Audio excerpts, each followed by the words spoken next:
Molim da minutom ćutanja uz svesrdno i duboko poštovanje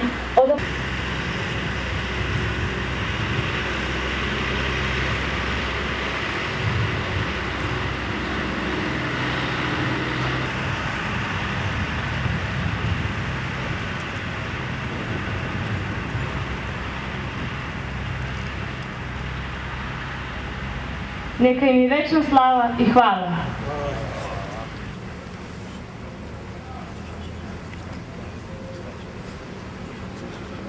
Učenica drugog razreda gimnazije Radoš Ivanović Selja dočarat će za ovu priliku pesmu Otadžbinu od Đure Jakšića, imajući veru da nam je ona u srcu i duši.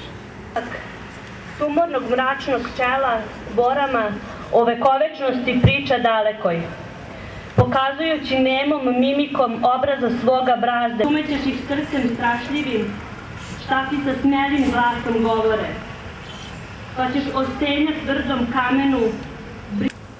Oskar Davičar napisao jednu od najlepših i najboljih pesama srpske rodoljubive poezije, Srbija. Pesmu za svaku priliku